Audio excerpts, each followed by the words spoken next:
Bismillahirrahmanirrahim. Warahmatullahi wabarakatuh. Waalaikumsalam warahmatullahi wabarakatuh. Alhamdulillah, syukurillah, wassalatu wassalamu ala rasulillah wa ala alihi wa sahbihi wa bawala. Asyhadu an la ilaha illallah wahdahu la syarika lahu wa asyhadu anna Muhammadan abduhu wa rasuluh. Amma ba'd. Bagaimana kabarnya Bapak dan Ibu semua? Alhamdulillah. Di tanggal 13 Desember 2024 bertepatan dengan tanggal 12 Jumadil Akhir tahun 1446 yang 70 harian lebih lagi kita akan masuk pada bulan Ramadan, insyaallah. Mudah-mudahan Allah senantiasa istiqomahkan dan berikan semangat pada diri kita untuk terus berada dalam jalan ketaatan. Amin. Bapak dan Ibu sekalian, insyaallah kita akan lanjutkan kembali kajian Asmaul Husna yang akan dipandu oleh Ustaz Husna Isa Bakhari SO. Alhamdulillah beliau hadir di tengah-tengah kita. Topik yang akan kita bicarakan, yang kita akan dalami pada malam kali ini yaitu bertepatan dengan Allah Al-Qudus. Allah adalah Zat yang Maha Suci. Untuk itu, semua sekalian kita dengarkan dan kita saksikan mengenai materi yang akan disuguhkan Ustaz kepada beliau. Waktu dan tempat dengan segala hormat kami silakan.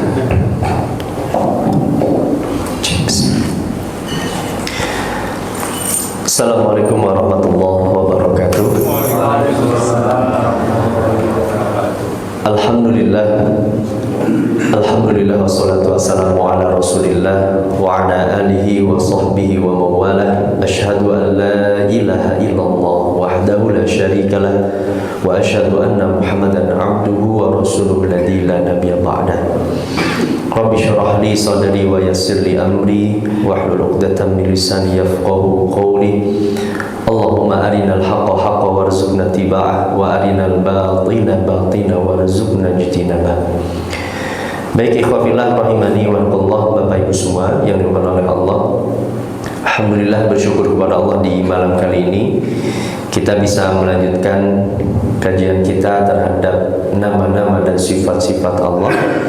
Semoga hadirin Bapak Ibu semua rutinan kita mengkaji asma dan sifat Allah ini sesuai dengan sabda Nabi SAW.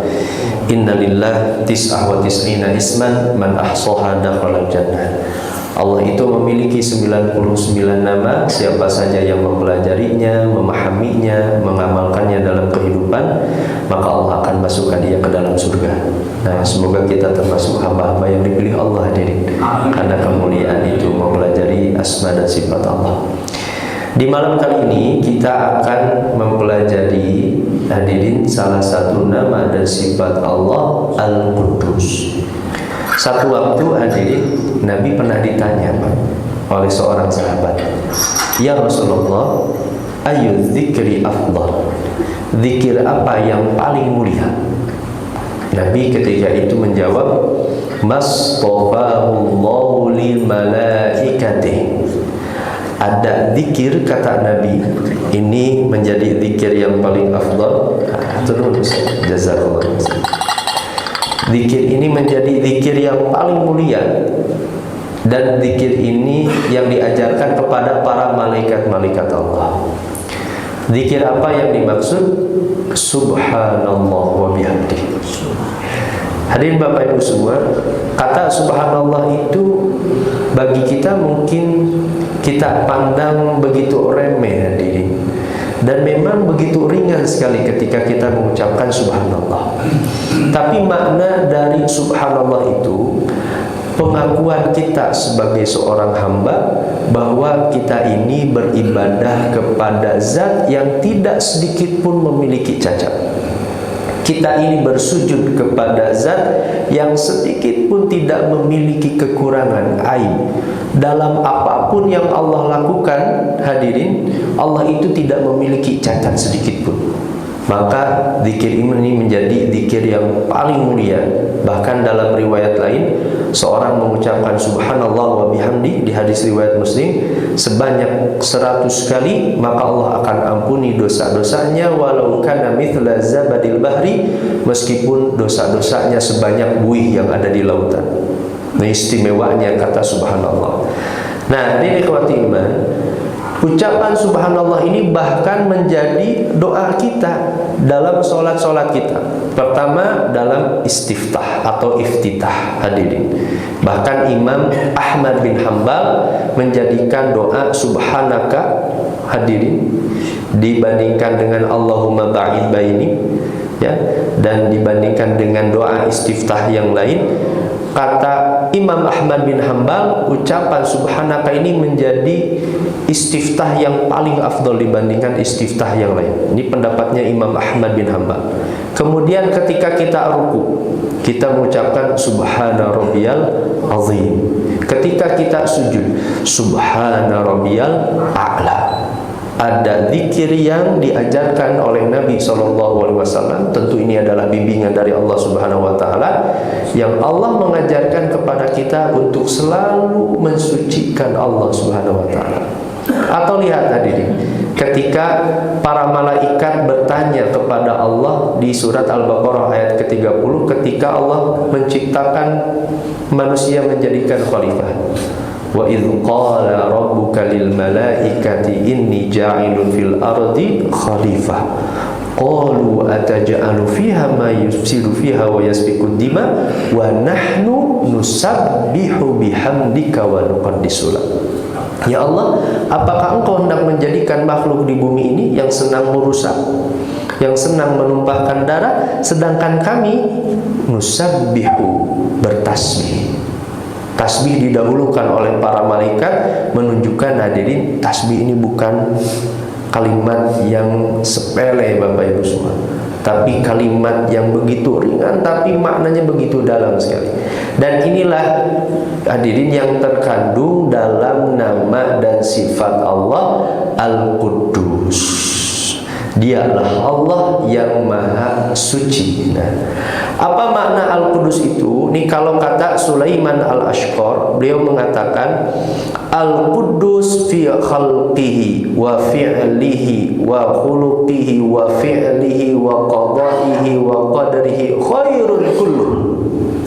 Al-Qudus itu Allah, dia yang maha suci dalam penciptaannya. Bapak Ibu semua, kita saksikan hadirin, alam semesta, andaikan alam semesta ini diciptakan oleh zat yang bukan maha sempurna, oleh zat yang punya kekurangan, mustahil hadirin alam semesta ini begitu seimbang yang setiap hari memberikan nikmatnya kepada kita. Allah, dialah Allah yang maha suci dalam perbuatan-perbuatannya. Apapun yang Allah tetapkan kepada hamba-hambanya itu pasti kebaikan hadirin. Saya sudah sampaikan ya Bapak Ibu semua, bahkan dalam musibah, bencana, penyakit, kesedihan yang Allah tetapkan, itu hakikatnya adalah kebaikan untuk kita semua. Tidak ada satupun yang ditetapkan oleh Allah itu jadi keburukan bagi kita hadirin. Dalam hadis riwayat Muslim, bahkan kata Nabi SAW, tidaklah seorang hamba dia tertimpa min ghammin wala huznin wala syaukatin yusyauha, di seorang hamba dia tertimpa galau, sedih, rasa sakit, semua apapun yang tidak disukainya, illa kafarallahu biha khotoyahu, kecuali Allah berharap untuk menghapus dosa-dosanya. Semua yang kita tidak sukai itu jadi kebaikan bagi kita, termasuk dalam qada dan qadarnya, hadirin, ketetapan-ketetapannya semuanya adalah baik. Nah, hadirin ikhwati rahimakumullah, ini kata Imam Al-Qurtubi, beliau mengatakan walihada tanazzaha subhanahu 'anil dzulmi alladhi haqiqatuhu wa usyai fi ghairi mawdu'ihi. Oleh karena itu Allah mensucikan dirinya sendiri dari kezaliman. Mustahil hadirin Bapak Ibu semua Allah itu berbuat zalim kepada kita. Kebaikan sekecil apapun itu pasti tercatat dengan baik oleh Allah Subhanahu wa taala. Faman ya'mal mithqala dzarratin khairan yarah wa man ya'mal mithqala dzarratin syarran yarah. Kebaikan sekecil apapun Allah tidak akan pernah menzalimi kebaikan itu. Nanti kita akan saksikan hadirin kebaikan yang kecil itu jadi buah pahala balasan yang berlimpah dari Allah. Dan begitu pula dosa sekecil apapun Allah tidak akan pernah menzalimi kita, tidak akan ditambah-tambah. Dan hadirin Bapak Ibu semua, kan rumus ini prinsip dalam pahala hadirin. Innallaha katabal hasanat wassayyi'at. Allah itu menulis hadirin kebaikan-kebaikan dan keburukan-keburukan. Itu kan prinsipnya ketika seorang melakukan kebaikan, maka Allah akan lipat gandakan kebaikan itu 10 hadirin, bahkan sampai 700 kali lipat setiap kebaikan. Ini Bapak Ibu semua, hari ini satu kali mengaji, berapa pahala yang Allah berikan seolah-olah dilipat gandakan 10 sampai 700 kali mengaji. Setiap satu kebaikan yang kita lakukan. Tapi ketika seorang berbuat dosa, hadirin Bapak Ibu semua, seorang itu kira-kira dilipat gandakan tidak Pak dosanya? Enggak. Orang melakukan dosa dia tetap dihitung satu dosa, dia melakukan satu kebaikan dilipat gandakan 700 kebaikan. Hadirin. Sampai kata para ulama, lihat Pak, ini prinsip pahala Allah. Satu dosa hanya dicatat satu keburukan, dosa satu kebaikan 700 kali lipat. Sampai kata para ulama, andaikan Allah tidak memberlakukan pahala seperti ini, maka hampir-hampir saja manusia itu tidak ada yang bisa masuk surga. Andaikan Allah tidak memberlakukan seperti ini, Pak. Karena justru Allah memberlipat gandakan itu. Makanya hadirin Bapak Ibu semua, saya menganalogikan seperti ini hadirin Bapak Ibu semua. Ada seorang karyawan Pak, perusahaan itu memberlakukan sistem gaji, satu hari kerja dihitung gajinya 700 hari kerja. Kira-kira ada nggak Pak perusahaan yang seperti itu? Kayaknya kalau ada bangkrut hadirin. Satu hari kerja dihitung 700 hari kerja. Kemudian karyawan ini hadirin Bapak Ibu semua, ketika di akhir bulan, misalnya di awal bulan dia sedang mendapat gaji, ternyata dia gak dapat gaji 1 peser pun. Ada seorang karyawan yang sistemnya satu hari kerja dia akan dibalas 700 hari kerja, tapi ternyata dia tidak mendapatkan gaji sedikit pun. Saya kira karyawan seperti apa hadirin? Ada seorang hamba diberlakukan sistem oleh Allah Subhanahu wa taala, satu kebaikan dilipat gandakan jadi 700 pahala. Kemudian nanti ketika di hari kiamat dia tidak bisa mencicipi surga sedikit pun. Karyawan yang seperti apa Pak seperti itu? Banyak keterlaluan. Andaikan ada seorang hamba nanti di hari kiamat Pak tidak bisa masuk surga.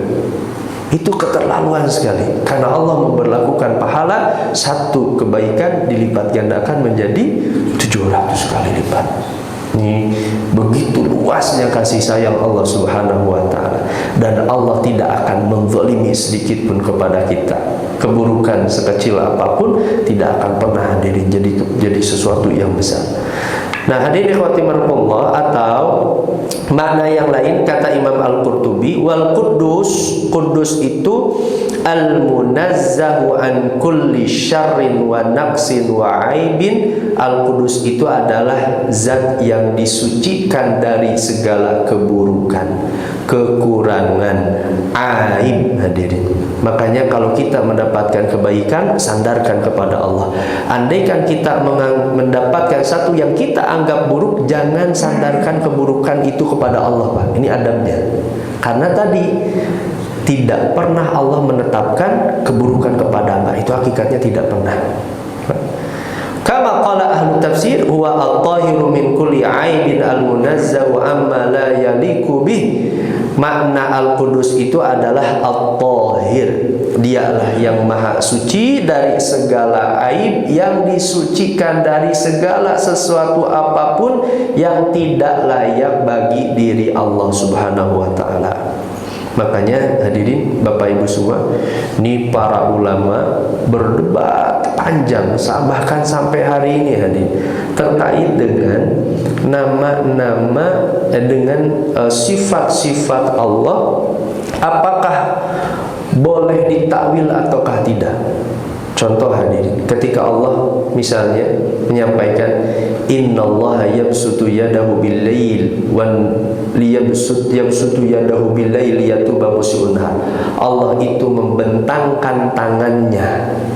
Sebagian ulama tidak boleh ada bagian anggota badan yang itu untuk manusia untuk Allah. Maka tangan itu kemudian sebagian ulama mentakwilkannya hadirin, bahwa maksud tangan di sini adalah luasnya ampunan Allah. Bagi sebagian ulama yang lain, kita harus menerima apa adanya. Al-Quran berbicara seperti itu, hadis seperti itu, maka tangan di situ yadun, kita fahami apa adanya yadun, meskipun laisa kamitslihi syai'.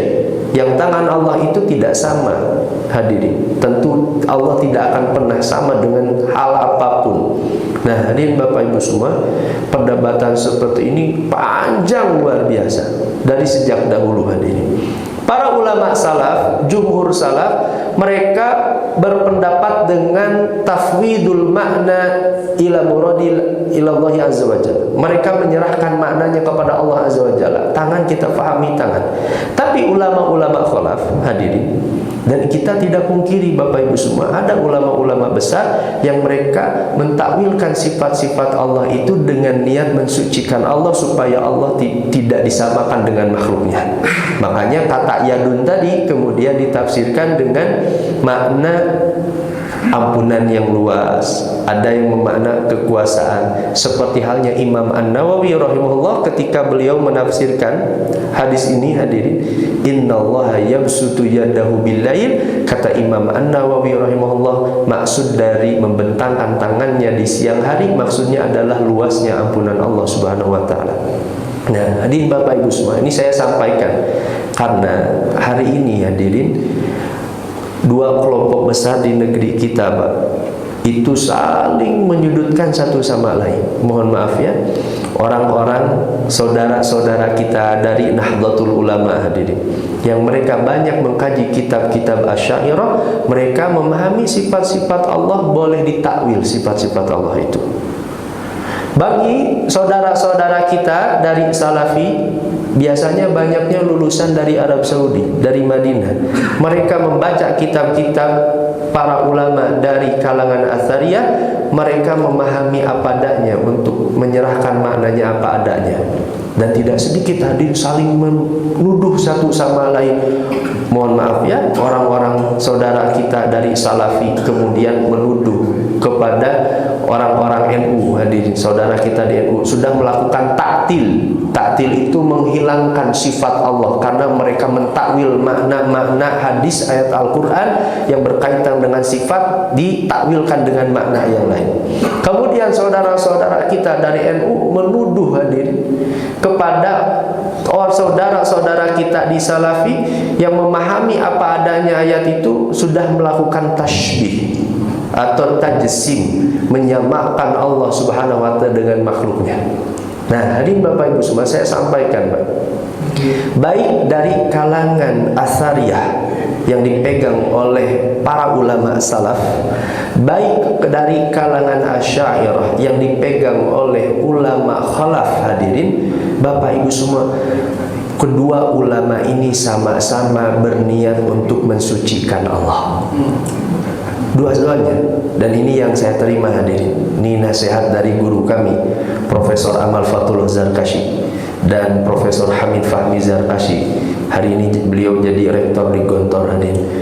Baik dari saudara-saudara kita, mereka kemudian berijtihad mana yang lebih layak sifat Allah ini, yang sama-sama keduanya adalah ingin mensucikan Allah Subhanahu wa taala.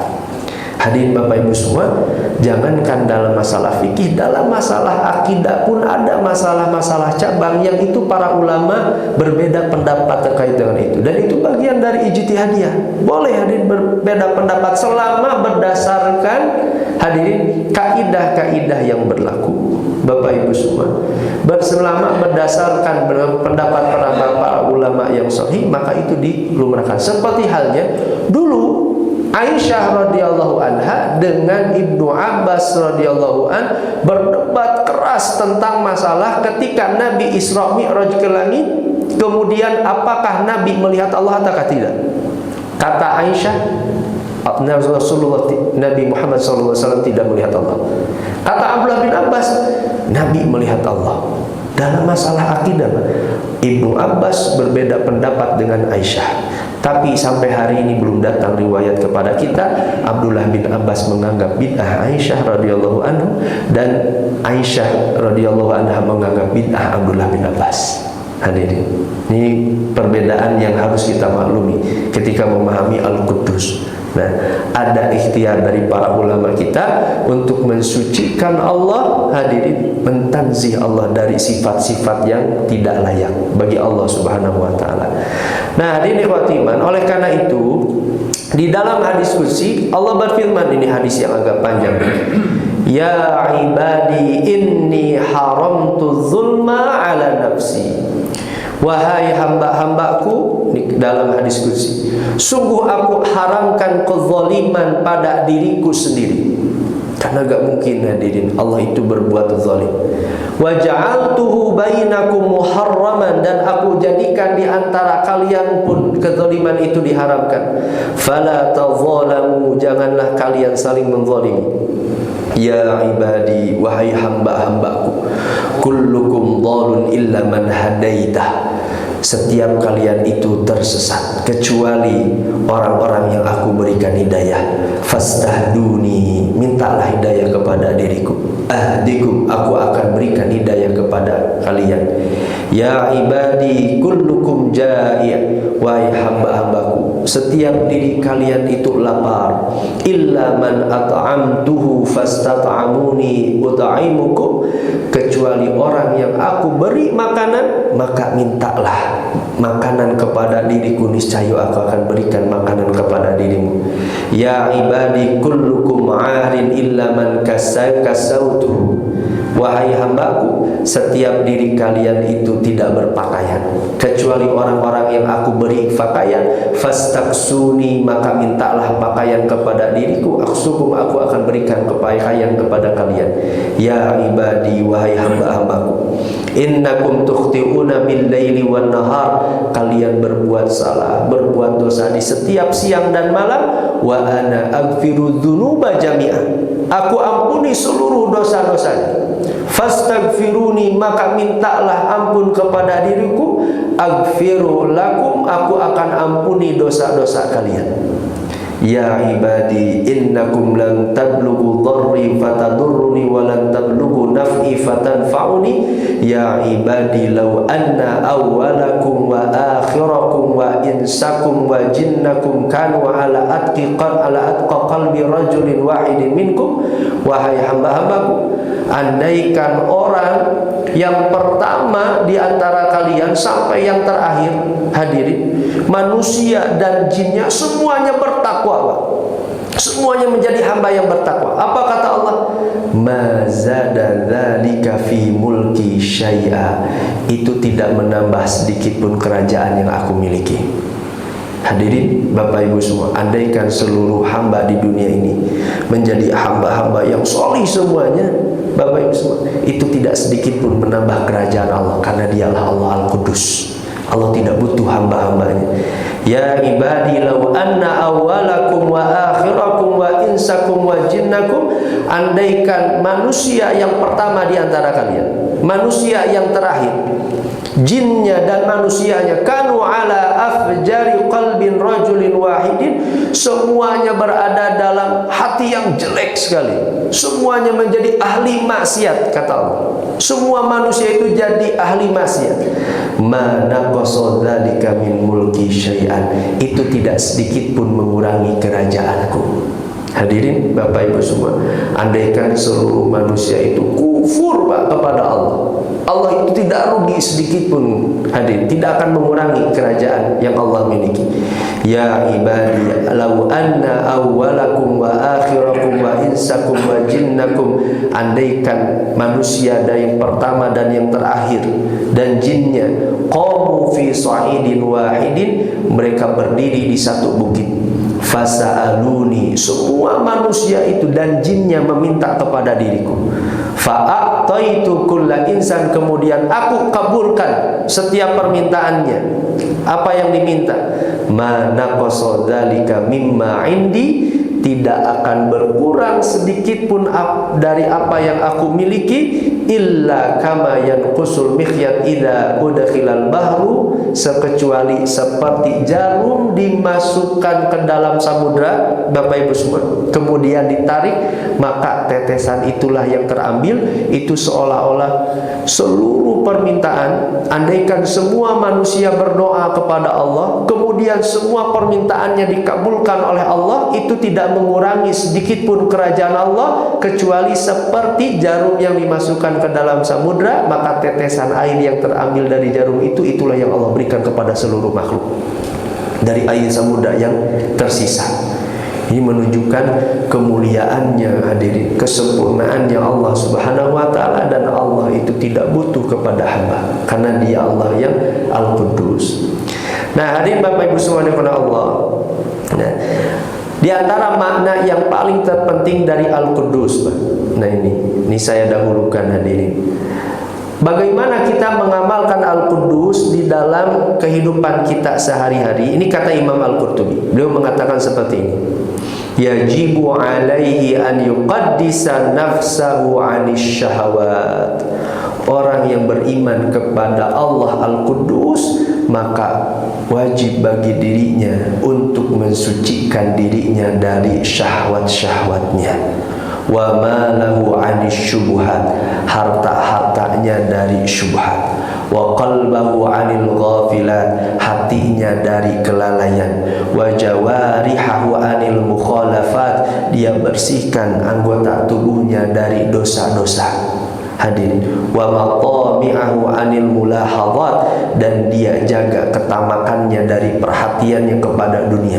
Wa dzalika bimtithali awamiri rabbih wajtinabi nawahi, dan Al-Quddus itu dengan cara melaksanakan perintah Allah, meninggalkan larangan-larangannya, wa ta'addubi bi adabi, dan beradab dengan adab-adabnya. Nah, dengan adab-adab Allah. Hadirin Bapak Ibu semua kepada Allah, seorang yang beriman, ketika kita faham bahwa Allah itu maha suci, maka kita akan berikhtiar diri kita pun suci dari segala keburukan. Orang yang beriman kepada Allah yang maha suci, maka dia akan berikhtiar setiap menitnya, setiap jamnya, dia bersih dari segala keburukan-keburukan. Sebagaimana Allah Al-Quddus, yang Allah itu maha suci dari segala keburukan-keburukan itu.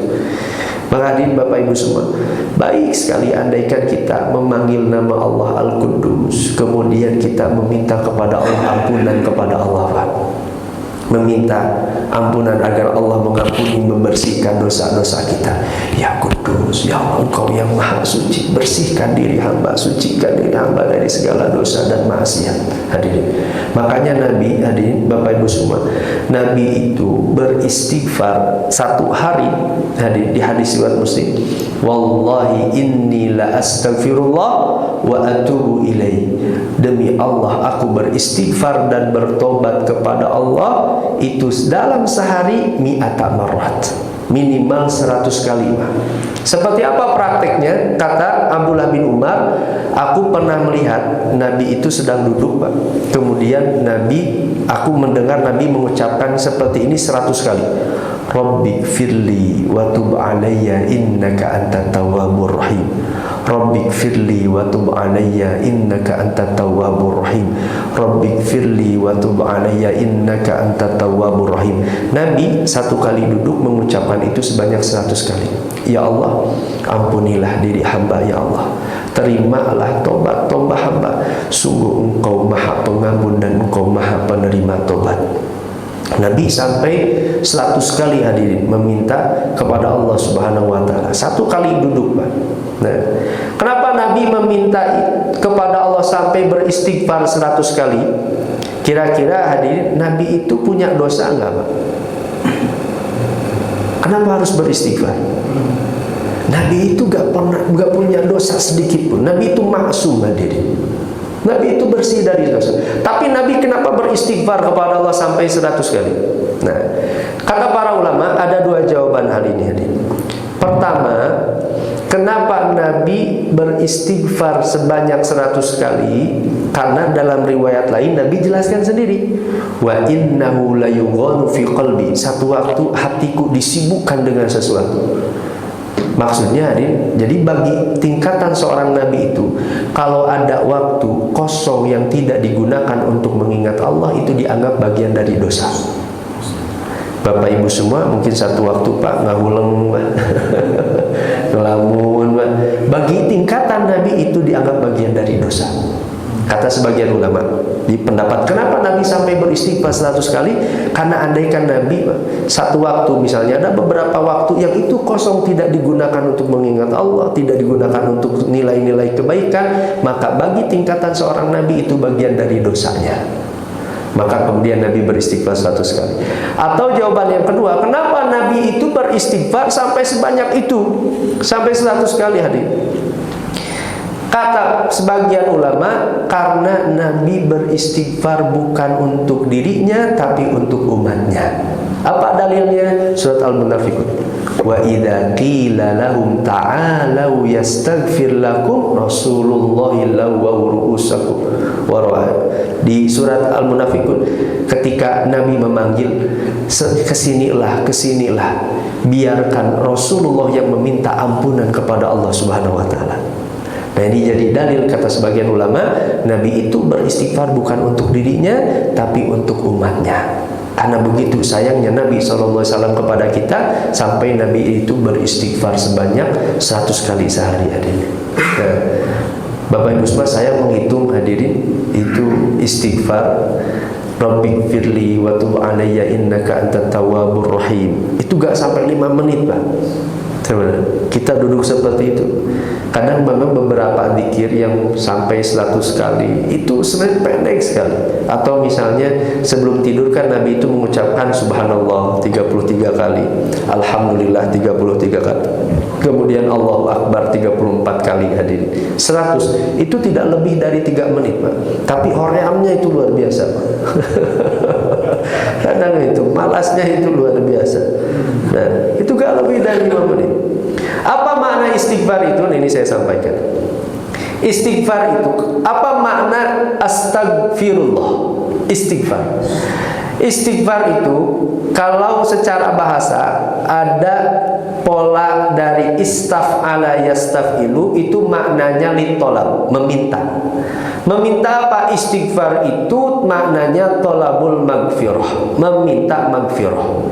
Apa magfirah itu? Hadirin Bapak Ibu semua, magfirah itu dalam bahasa Arab yang berasal dari kata yang huruf go, fa, dan ro.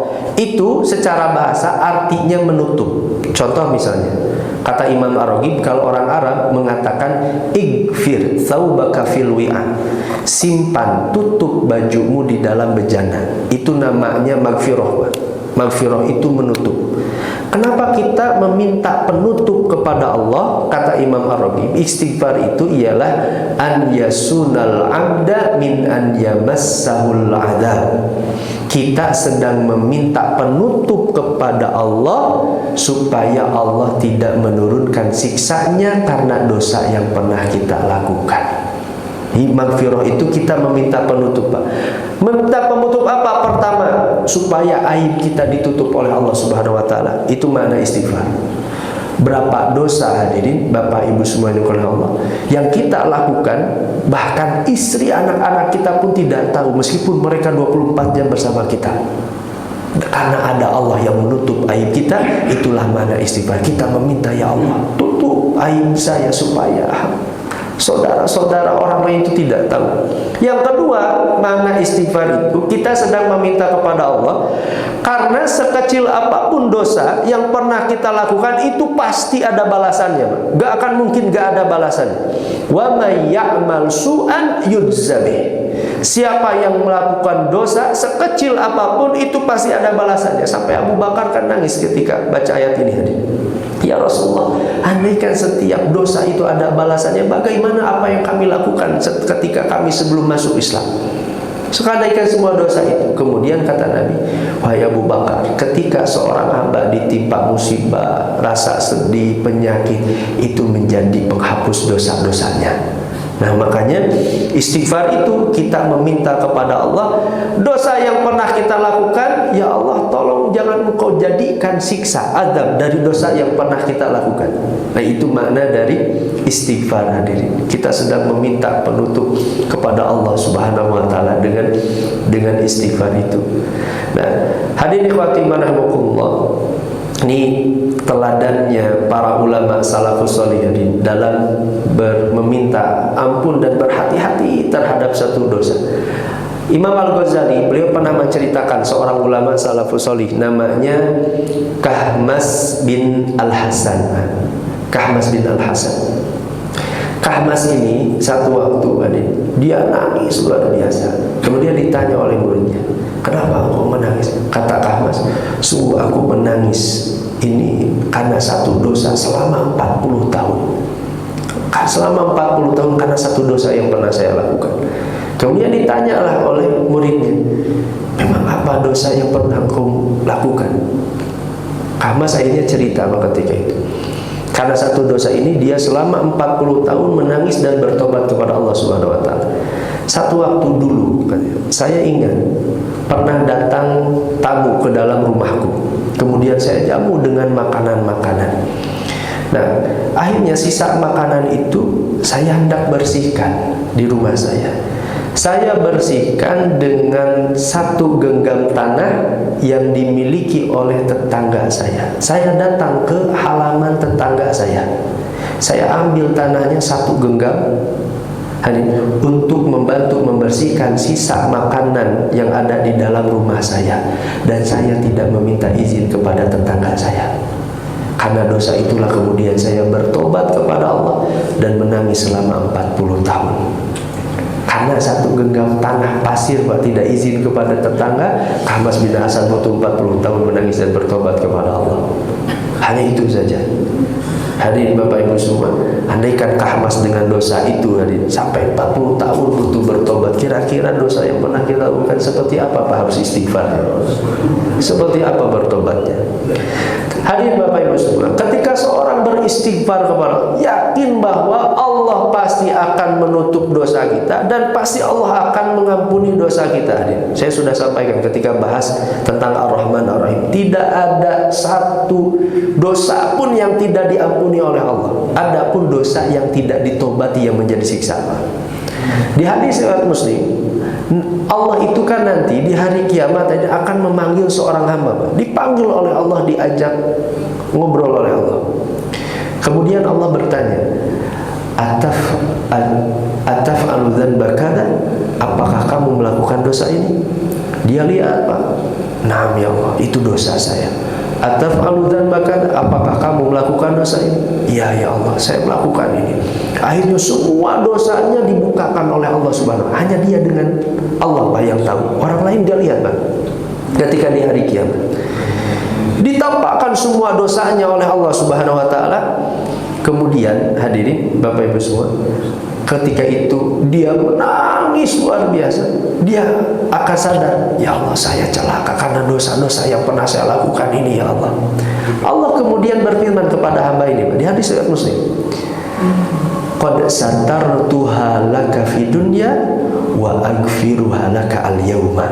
Hari ini kata Allah ketika itu kan, ketika di dunia aku tutup aib-aibmu itu.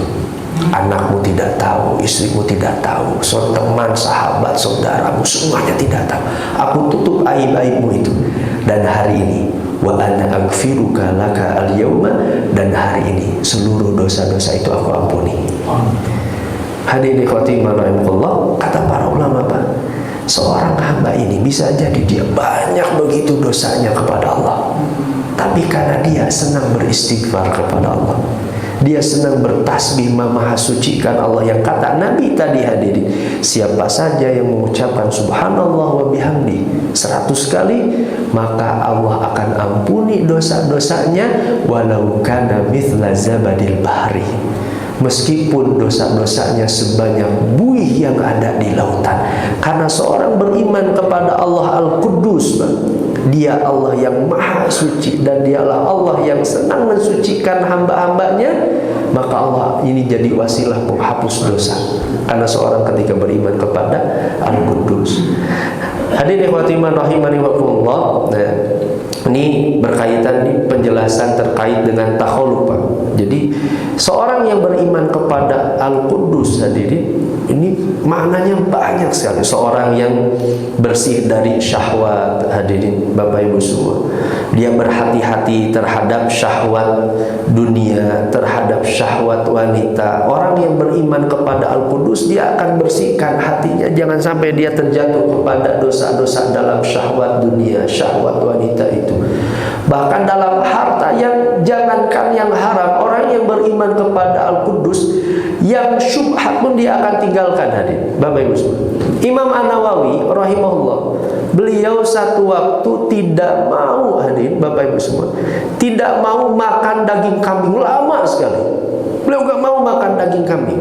Biasanya di kita, Pak, kalau orang yang gak mau daging kambing, alasannya kenapa, Pak? Di kita, Pak, kolesterol. Imam An-Nawawi ditanya, Pak, dia gak mau makan daging kambing.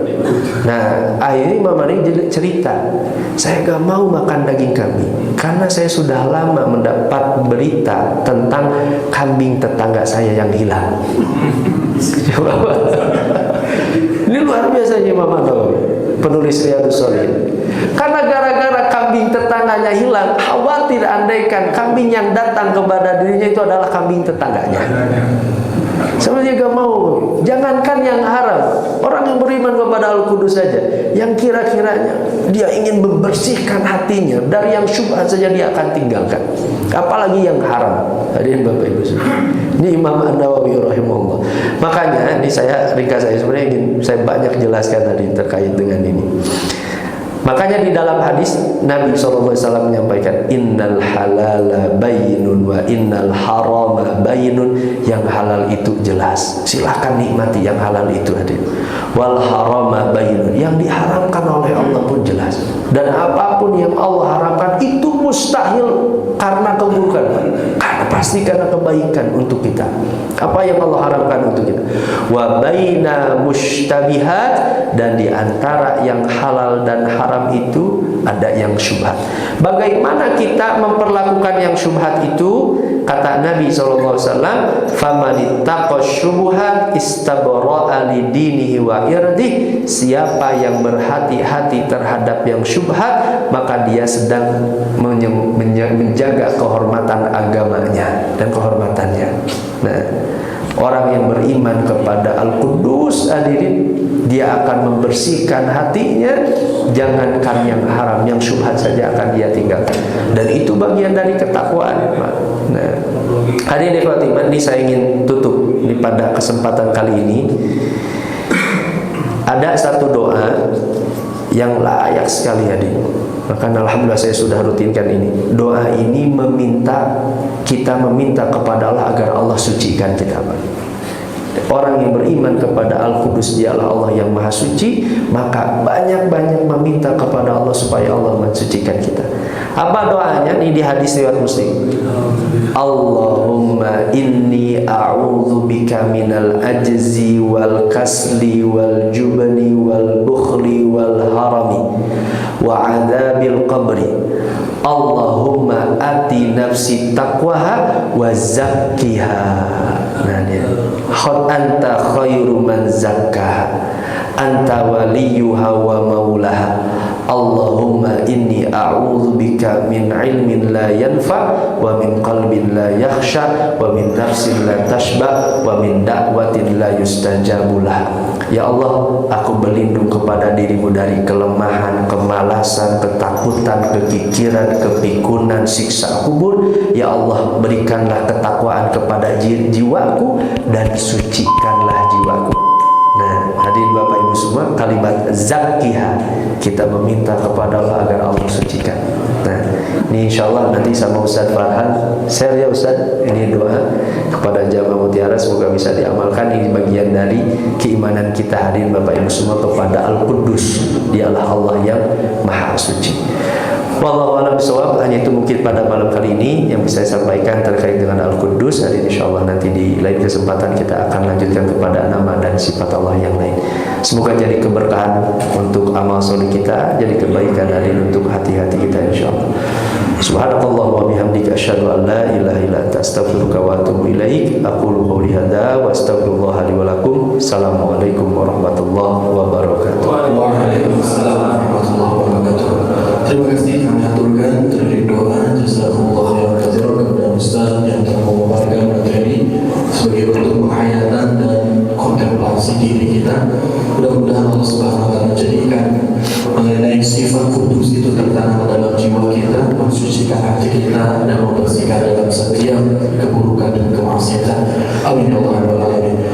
Kami informasikan kepada jemaah sekalian, insyaallah pekan ketiga pada bulan Desember ini kita akan lanjutkan kajian Asmaul Husna di hari Sabtu subuh. Insyaallah di pekan ketiga, pekan keempat, barangkali nanti ada pekan kelima pun insyaallah kita akan laksanakan di Sabtu subuh. Untuk itu dipersiapkan jemaah sekalian untuk kembali mengikuti kajian bersama Ustaz Husna. Baik jemaah sekalian, kita